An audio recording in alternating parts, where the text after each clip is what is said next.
Hey, welcome to another episode of the Stepper Podcast. My name is Dez, Baby Stepper.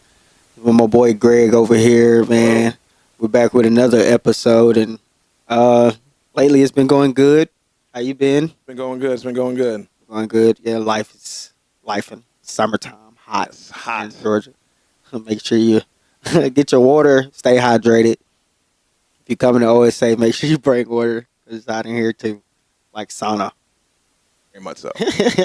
But Greg, what you want to talk about today, man? So today I was just thinking, going through. We had some soccer tournaments. Actually, had a coach Yeah, for the first time, and then we did all right. We got first and second in the respectively in each of the tournaments. But it was the first time I was like coaching a team. It was my Yeah. soccer team. It was just I was volunteer like as a dad, right? So one of the things I noticed is they're nine was the mindset. The natural mindset of some of the athletes on the team, like they varied, right? A thought process of like how they manage winning and how they manage losing, and their efforts or their what they do in the wake of those situations, right? And I Okay, think yeah. that's a good conversation to have because I think it's one of those things where, as a parent, you may think one thing, and your kid may be doing something different, or like as a coach, you see, hey, look, we see these things, and some strategies of essentially how to manage them in regards to like those mindset. Yeah. So the thought process was the general strategies and like how these things may manifest themselves was some athletes have that will to win. They just want to win. Yeah. And you have other athletes who like just hate losing, right? So, and I think those come about two different ways. And at the same time, I think they manifest themselves in potentially two different ways. Some ways harmful, some ways better, right? Yeah. I think there's that in between of things. So what are your thoughts on there? So I'm gonna start off with so you said winning and want to win and hate losing. Right. So you have the kids like, I have to win. Like in their mind, like I gotta win, I gotta win, I gotta win, right? You have the kids like, bro, I better not lose. Okay, I so can't lose. so from my experience, the kid who don't want to lose plays harder Yes. and would not quit than the guy who said I want to win, I want to win. Sometimes the want to win kid kind of think himself out of it and lose. Mhm. They lose the game because of his thought process. They want to lose, like I don't want to lose. I'm gonna do anything possible to win. Them, most of the time, them be your energy guys, effort guys. The Which ones? the one who don't want to Don't lose. wanna lose, yes. Yeah, they don't want to lose at all. Yeah. So them normally them be your energy guys, your effort guys. The ones who wants to win be the ones who's probably good and got skills, Mm-hmm. and it's like, okay, I want to win, but if this guy start just pushing me and running over me and running faster than me and doing all this, I'm not gonna do the extra. I think that's the difference. I would say that's my thought process as well. Okay, But yeah, I'm that's gonna, the I'm, definitely I'm also difference. gonna go in with the like. I feel like there's three levels, right? And just in this situation, I was just more, right? Yeah. So I feel like your effort guys, like the will, the I can't win, I can't lose. Yeah. I don't want to lose. I think if this manifests correctly in the kid's head, they're the hardest working player, right? Yeah, They're the one for who's sure. gonna do everything possible to win that game. For sure. Where you have the person who wants to win, they're going to work hard. They're going to do the things, but like you said, I think when the tough gets going, it's not like they're quitting or anything like that. I just feel like they don't put that extra effort in. Like they don't figure out more strategies to go, right? But then also this is where I think the I can't. Okay, here it is. I had it in my head. It's different now. Scared to lose. Scared to lose. lose is now what we don't want Yeah. because scared to lose can manifest itself as not trying, right, or not quitting or making excuses on Why they would lose? Yeah. Okay. Correct. So I think this is where I was going to say it's the same idea of not wanting to lose, but it's just a difference. I think there's a scared to lose. And I think the scared to lose is I think a lot of kids end up, the kids we worry about that have an effort problem, that's where the problem is. They're scared. They're scared to make mistakes, Yeah. right? They're scared to lose. They don't want to, so instead of actually getting themselves involved, they just stay out of it. Hey, rather sit on the bench. Hey, I'm going to do, because then I can say it wasn't me, coach didn't play me, right? Yeah. Or it's like I don't want the ball at the end because that wasn't on me, it's someone else. Yeah. Or even like I'm just not going to play the sport because I'm scared to lose, Yeah. right? Accepted defeat, but that's also like we was talking about earlier. That probably is a home thing too. As coaches, we probably can't do much about that. You can't teach that. Like it has to be literally in you, or you have to be raised that way to do that. Because it's just life too. Because like you go out here and try something, and then you're like, oh, it's hard. Yeah, I'm sure I don't want that. Let me take something easy, something I know how to do. Now you good. But sometimes in life you gotta just go for it, and if you mess up, you just pick yourself up and get back. Deal with it, right? And that's one of the things I would say. I wouldn't go far and say like coaches can't do anything about that because they can make it evident to the parents. They can make it Yeah. evident to the athlete in themselves, and then you can also cultivate. Hey, it's okay to make mistakes as long as Yeah. you're putting the effort in, as long as you're trying. And then the idea is don't keep making the same mistake, bro. Yeah. You're not trying, right? But the whole idea is like you cultivate an environment where it's like, hey, look, we want creativity, we want effort, we want you to try things. You're gonna make a mistake. Coaches always say this: make the mistake at 100%, so we know what's gonna happen. Yeah. If you don't make the mistake in practice, you're not gonna, and you're scared to make that mistake in practice. You can make it in the game, and that's what really matters. Yeah. Right. So I wouldn't say as a coach, we can't do anything about it, but it is a 100 full frontal approach in regards to it's a lifestyle change Yes. or a lifestyle Okay. fact. If I you get have that, a child yeah. or even an athlete, and the older you are, the harder it is to beat out of them. Right? Yeah. It's a thing where you get to hey, it's okay to make mistakes. Unintentional, right? Obviously, like people make mistakes. Everybody makes Yeah, mistakes. everybody. Yeah. And this is one of the things where I feel like failing early is important, right? Going out there, letting the kid when they're younger make mistakes, let them try things out. Don't be a helicopter parent, things like this. Like let them figure things out on their own. Yeah. Let them make mistakes. Don't help them every step of the way. And if they do make a mistake, the key is not to berate them and make like in regard. I mean, obviously there's situations where mistakes are like, hey, look, you run out in the middle of the street, you get hit by a car. Yeah. But it's just like, I was coloring and I accidentally did something, or just Yeah. just general stuff. Like I'm cleaning up, I messed up cleaning up, and it's like, but it wasn't intentional. Yeah. It was one of those things where if you're putting the effort in and you're trying, the key is like it's okay for them to fail, and they have to get used to that.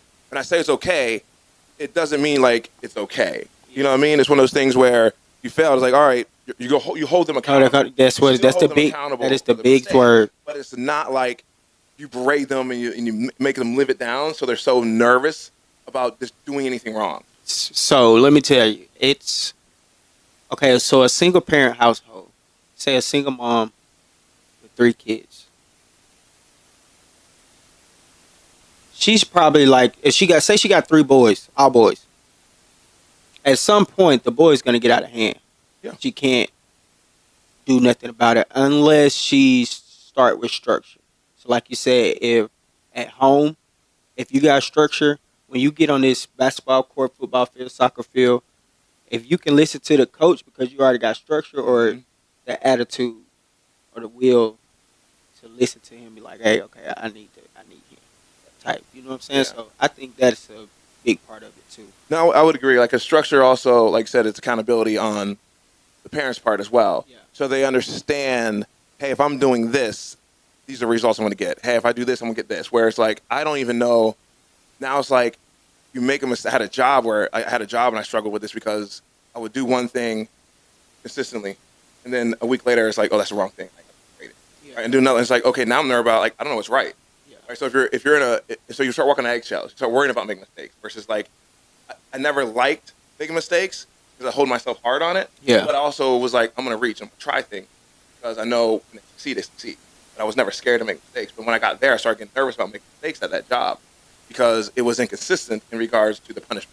Yeah. Right? And that's what it's like, having a structure drives consistency, which understands like, okay, if I do this, I'm good. Yeah. Right? And it's like, I do this, I'm going to get in trouble, but it's worth the risk. Yeah. Like I understand I'm walking on eggshells. Like I'm walking a fine line Yeah. versus like I was doing this, it was fine today and it's not fine tomorrow. It's like you be this environment where there's nervous, like you're scared to do anything, right? And I think this happens a lot of times, like alcoholic households. That's also in regards to not sure how things are going to act up, right? Yeah. And so it's one of those things where, again, like you said, consistency at the house, consistency in practice, like just trying to be consistent so they understand how it is. Yeah. Just discipline and consistency is definitely a big part of it too. Because I feel like if I'm gonna tell you to run, Yes, we go. oh, if I'm gonna tell you to run 1,000 times at home, and then I get to practice and you ain't ran, that's like it. So your parents not making you run? Well, I mean, I don't know if that plays I mean, I wasn't thinking of that from a physical standpoint, being physically ready, but it's more like Mentally ready. mentally ready in Okay. regards to, hey, if I make a mistake, I'm held accountable. Okay. right? If I'm in practice and I make a mistake and like I'm not getting held accountable at home, as a parent, I'm gonna clean it up for you. I got your back, right? But then I go to practice and I make a mistake, and coach's like, bro, that's on you. You got push-ups, you got some kind of punishment, and you're like, what? Because you're not used to actually being held accountable. Okay. Right? So, there's like a difference.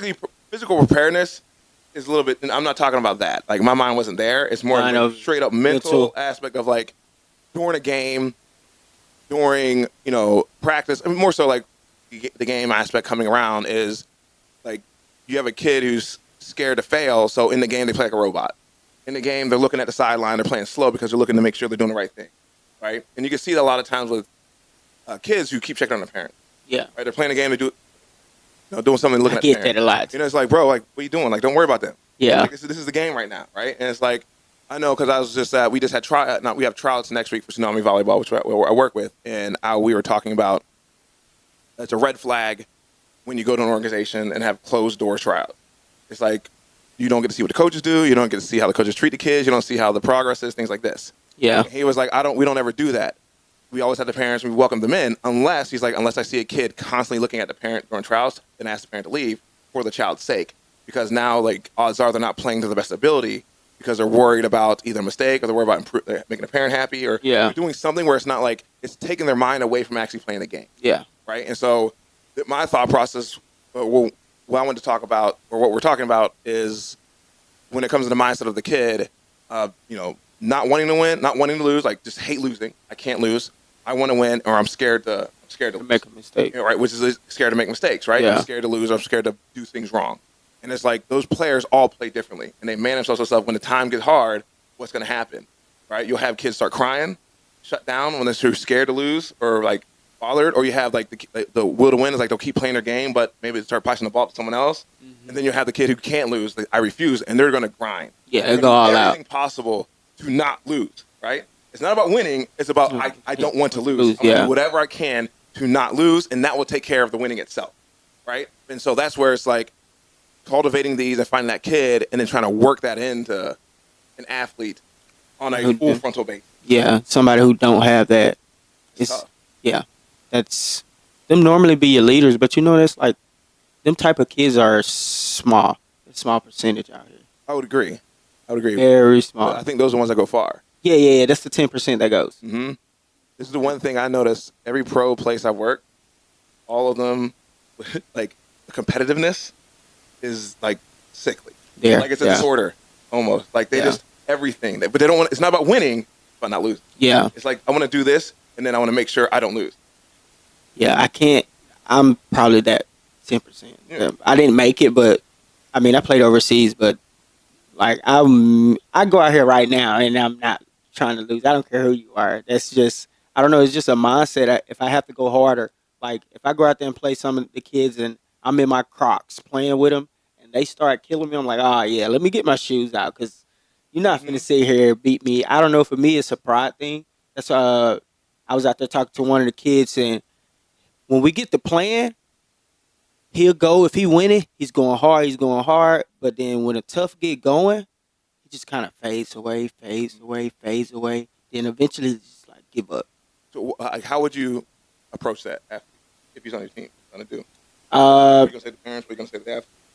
I would tell the parents he need to get mentally tough, but then I also will challenge that kid mentally, like to the point where either he's gonna break or he's gonna make it through. I actually did that to a female athlete a couple days ago in here. I knew when soon as she walked in the door, I put myself on like 10 to make it seem like I just don't like you today, to the point where in the kid's head, it's like, man, what's wrong with him today? Like, so I did it on purpose, and I already told her dad I was going to do it, so I gave him a heads up. Right. Like, okay, I'm finna be different because I've been soft on her, but we need her to get it. You want her to tune up a little bit, so I'm going to turn it up just another notch. So I turned it up. I make her run sprints for no reason, and then I'm like, okay, you got to make it in 10 seconds. But I don't start counting until she get almost down and back. So by that time, I like 4, 5, and then she busting it. She hard. She get to the line. I was like, come on, we got to go. We got another. I knew she was dead. She couldn't do another one.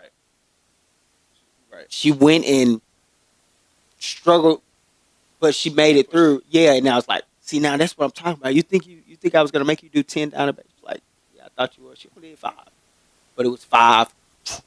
She did them. Yeah, And then you, as a coach, was like, I just want to see that effort. Yeah, I want to see you dig deeper deep. than what you've been doing. Yeah, I want to show yourself. I want you to prove to yourself that you could do this. It wasn't like you're trying to like bury. Like, yeah, no, I was. Coach would do that and they're like, don't make them run 10. Yeah. And it's like, then they beat them down to the point where it's like, Nah. you can't run 10. And it's like, but you were smart about it. And Yeah. regards, like, it wasn't intentional. Yeah. Being a jerk, right? It was. I wanted you to think I was, though. Her improvement. Show her that she could do it. Yeah, definitely. And then the rest of the practice, she was on 100%. high level. See, and I was like, see, now that's what I'm talking about. Can do Yeah. to help that kid reach that level. But then on the other hand, I had a kid who I put bad, just went completely down, and I'm like, and I built them back up, but then it's like, you have to be able to push. Like, he just quit, just gave up. Like, I think he cared, but he was at a point where, okay, our body gets to a point where we're tired, but it's always a next level. You can always go. You can always put effort in. If you push yourself to the next level, next time you get tired, that's the next level. Then you just keep building up. But he got to a point where it was here. He got to his max, and it was like, I'm done. Right. And Saying that with an athlete is so you understand, like, if you have a day or you have coaches and they push you like that early on and things like this, keep grinding. Grind through. And then if it's like that all season, then it's a whole different situation. Yeah, he's right. That's coach probably doesn't know what he's doing. Yeah. Versus like a lot of times they're trying to get you to reach the level that you don't think you can be at, and it takes being pushed to the limit because you got to dig deep and got to figure out, especially if you haven't done it before. So you grind out, and again, if you put the effort in, again, like say we got to run whatever it is, and you're trying, you just don't make it. As long as you're putting that effort in, like I think most coaches do. Yeah. It's like the appreciation's there; they're going to see it. If you have a coach that doesn't see that, your parents hopefully will step in. Yeah. And again, understand definitely. It's probably a not so great coach. Or you older, so I don't want to offend you, but it's more of he's an older coach. I see what you're saying. The new what you mean, like it's old school Russian boy style. So that's how they the new. And that's a not so great coach. Yeah, it's an older. I wouldn't say older mentality. I wouldn't say he's not so great because back in the day he probably was killing. He was the winningest coach. Yeah. I wouldn't say a bad coach. It's just his coaching style and he's stuck in his ways. The new wave of coaches we haven't came in yet. Right. The older coaches they haven't moved aside yet. It's only a few. It's kind of starting to turn, but it's still old coaches out there. That's what you're saying. You know what I'm saying? They haven't moved out the way yet to. They're still in position winning. Unless they then figured out how to transition into that. And if they did that, that means they hired a young buck under him and learned the wave. I mean, you can't say like all the time. I mean, like you have people who transition. Like I know some older guys who have transitioned well. But I guess they were never fully in on the hard push. I would say from the get go, they were always like, all right, they were science based. I've run a very specific circle. Like my thought. Okay, yeah. So like I get what you're saying though too, because I came up with a lot of the older coaches, like especially with wrestling, and things like this, where it's like it was rough. Yeah, they. You know what I mean? It's but like they can do grinding. it. But back in the day, you probably can do pretty much anything without getting in trouble. Yeah. Nowadays, like that's true. So now walking on eggshells as coaches. That's true. Or and that makes a coach struggle. No, because you're walking on eggshells. Yeah, but it's hard for them. But me personally, I figured out if I can get the parent to believe in what I'm saying and how I'm saying it, and they're probably in the stand saying the same thing, but they can't hear them. Right. But the kids can hear me. It's wonderful. Yeah. I can go 100%.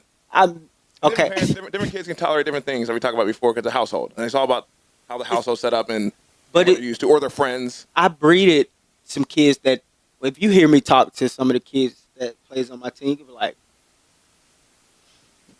"Why did you just say that to him?" No, you get in trouble for that. Right. Their parents understand where I come from, and then like they know I mean good intentions. It's not like I'm dogging them. If I do dog them, I'm gonna build them right back up in like 10 seconds. Right. Like if I break them down, I'm gonna build them back up. I don't break them down, just leave them there unless I'm really pissed off at them. But I will leave them there longer than I normally would. Mhm. I still would build them up, but it'd be longer. Like, Right. all right, yeah, you pissed me off. You're gonna sit there for a minute. Right. I'll leave you where you're at. So And even sometimes some of the kids need themselves in regards like, hey, look, they can emotionally regulate themselves Yeah. without the help. Right. So like you had to, because you'll I think when it comes to that, would you say kids that deal with that are kids that kind of shut down early from you saying things. yeah, Right. It's not even like you're going hard. They're like, it's just basic criticism and things like this. And it's like, oh, why are you getting upset? It's like, all right, you just got to figure that out on your own. Yeah. And I ain't really saying nothing to you yet. You just got to realize, like, what I said wasn't that big of a deal because nobody else here was going to. And I say nobody, obviously, it's all, again, I'm very, they say, like, modern, if you will, right? Like, Yeah. It's all, like, it's all perspective in regard to it's all relative to the individual, right? So Yeah. for me to say it's not a big deal, obviously. it's a big deal for the kid. Yeah, From I'm working with 13 other kids. You're the only kid who got offended by this, got upset by this. You have to understand that's a high sensitivity within this environment, and that's going to struggle. It's going to make you struggle within this environment. Yeah. So it's like if you want to do sports, this is something you're going to have to learn how to manage. Because all I did was say is like you just screwed up there. You need to do better, and if that broke you down, you're probably going to have to handle that on yourself. Yeah. And I'm going to tell you right now, it's like it's not mean. I'm just letting you know to get better. I'm holding you accountable. That's That's like someone's not holding you accountable. Again, probably at home. Big All word. that is like that person needs to learn how to regulate almost on their own rather than me Mhm. hyping them up all the time. This is where it's like having a conversation potentially with a parent. And it's like, hey, make sure he does this again at home. Like give them something like practice stuff at home. Like, hey, can you hold him accountable for this? yeah. And then hopefully that translates to other things. And that'd be that kid that wants to win and not the kid that want to lose. The kid Mhm. that don't want to lose, he's gonna sit there and look at you just like this, and let you grill him. And once I walk away from that kid and he looks like this and let me grill him, I'm gonna put him back in the game. Yeah. Because I think he understood exactly where I was coming from. So yeah, go back. Mm-hmm. Probably not gonna make that same And he mistake. probably held himself accountable already at that point in time. Already, also. yeah. It was always like, all right, screw that up. Yeah, and I'm I already know. telling me the same thing I already told myself for the most part. And All like, right. once I'm back in the game, I'm good to go. All right, good. Yeah, Yeah, but then you have the kid who's scared to make mistakes, and it's like I'm done. yeah. So No, that's he why don't play me. that kid either have an attitude, fine, don't play me, sit back, throws the body back, or he might even talk back. Yep. I say even, yeah, no, or they quit. Quit. I make him quit. I force to quit. You know, or they quit. You know, so like you'll have that kid as well, but at the same time, you can the will the want to win can also go there, but they're on the back spectrum. I would say if you go there with them because it's like they're just trying to win, but it's more the scared Yeah, to lose, scared to make mistakes type situation. It's a defense mechanism in regards to like they're talking back and things like this. It's one of those situations where they're again not used to being held accountable as much as possible, having not failed enough to be comfortable with, hey, I made a mistake. I know I can dig myself out of this hole, right? Like, because if you can never get out of a hole, I can understand the mindset of I made a mistake, make another mistake, but like no one's giving you a chance to actually get out. You get nervous about making mistakes because at that point in time, you're like, if I get in this hole, I can't get out, right? But it's like you have to make the mistakes to realize, oh, I can actually get out of, and that's not just sports; it's all things. All life, right? yeah. Yeah, it's like, oh, I can get myself out of situations. certain situations. Yes. Yeah. I mean, obviously, so we have friends. Be careful, okay? Yeah. Be careful. So, parents, as coaches, we're going to try to hold your kid accountable. And for you to help us, please try to hold your kid accountable at home. You need to talk to somebody to get help with holding your kids accountable. Because, like I said, it's probably single moms out here. Like, I can't deal with these 5 boys, and it's just me. Yes, I It's grew up kind of hard to. so. Yeah, I grew up too, so I knew how it was. Like, hey, but as one of the older kids, you had to be the one who steps up and shows that. But there's another episode of the Stepper Podcast, man. Like, subscribe on the YouTube channel, man. Thanks for the viewers who's been viewing us. We sure really appreciate it. Yes, sir. So keep viewing. Till next time. All right, guys. Thanks.